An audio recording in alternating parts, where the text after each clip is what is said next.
Our last talk, the most riveting of all, captured in this scripture: choose life, so that you may live. Let us consider just how choice has been clarified through the crisis, through the troubles, through the problems that we face.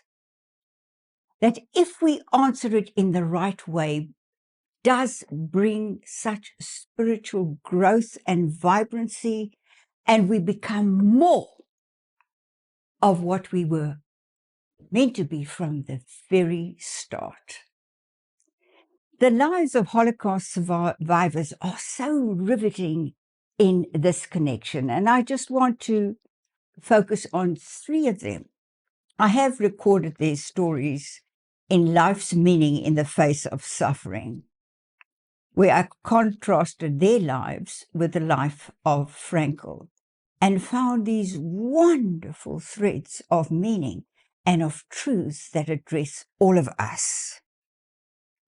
One was of a Magda Haidu, a very simple lady who said that she never got anywhere academically because, things went in one ear and went out the other ear. But there you are. It's not whether you are intelligent or what your position in life is. This is a call every one of us can answer to give meaning to the lives given to us. And this is what she said at the end of her experiences. She said, Hitler wanted to kill us all, that there should be no one left to tell the story that I am telling you now. It is for some reason for me to tell the story that I was kept alive, that I can tell the next generation. And she said to me, this is what you must learn, sweetie. Give up hope. Never.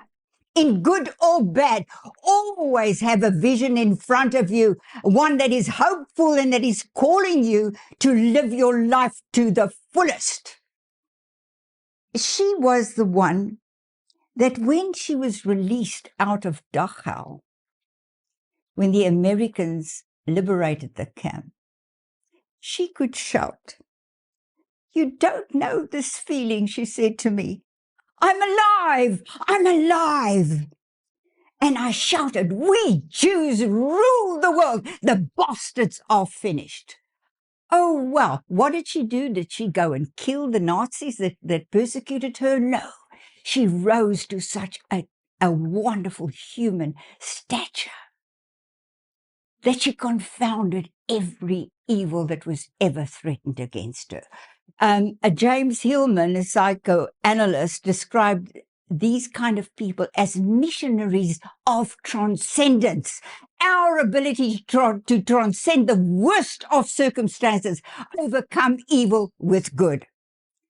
Oh boy, can we say like Alea Leibovich? She was, in contrast to Magda, a very organized and highly skilled person, a leadership kind of figure.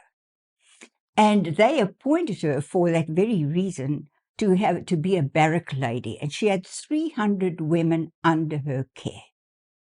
Do you know that through all the experience they had, she kept her 300 women alive? When she said at the end, when they were liberated, that she could go and collect every one of them. And she said, I have a clear conscience. I like myself. I've not failed myself. I can live with my own conscience. If I could do something, I did. I put myself out to help others. I feel my survival was not for nothing, that I have an obligation.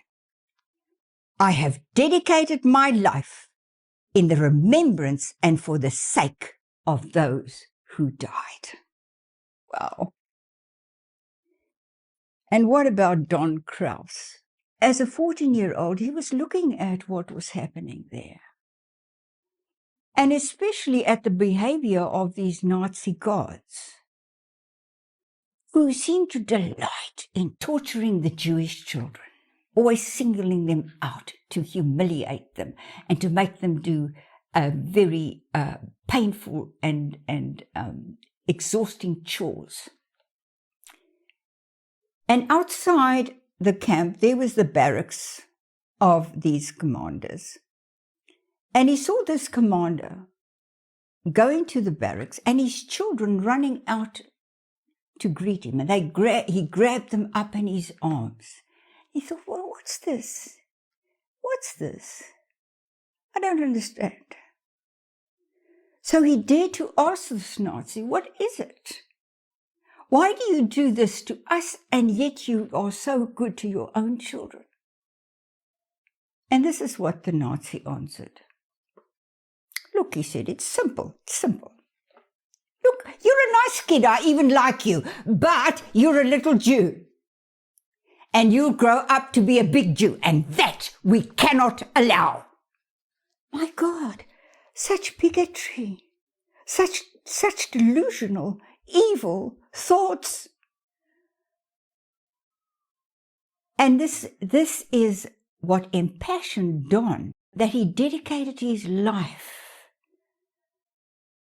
to contradict falsehood with the truth and to fight bigotry. And he said at the end of his camp experiences, this is what I have learned. It is possible to say, no, this I will not do. It is wrong. And this is the final thing in we choosing life. We have to choose what is life-preserving and life-enhancing. We have to treasure life, and we have to combat everything that makes life meaningless to other people who are subjected to the ills of man's inhumanity to man. We have to say a clear no to that.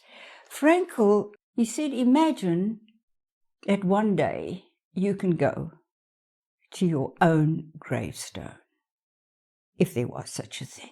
But what will be written on there? What is the legacy that you leave behind? Because you can build your life as a monument or as something that is woeful. He said, if you come to the first gravestone, would that be yours? It says, so consumed with worry and anxiety and with self-defensive behavior and hiding away and running away.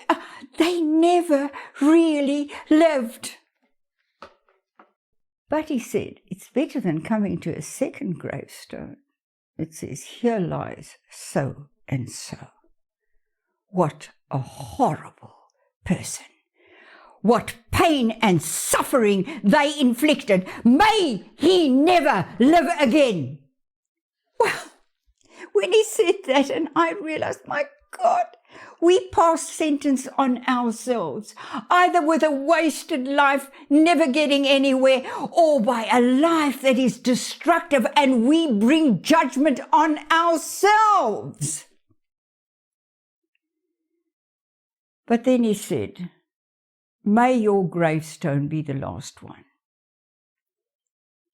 And may there be written on your gravestone, Echo Homo. Behold this man, behold this woman. Their lives made a difference to the lives of other people. They played a part which makes them someone to fondly remember. Who wants to live a life where you try to forget somebody and, want to wipe out their memory, but, to retain somebody's memory? That they were such exemplary role models. And he said, if you are there, you've got a double task. You've got to help people say yes to their lives, those who are suffering and lost and imprisoned by fear or whatever problem they have. That's your mission. But it's equally your mission to stand up against perpetrators and to say no. If mankind is not to destroy itself, it has to find a common will to common meaning.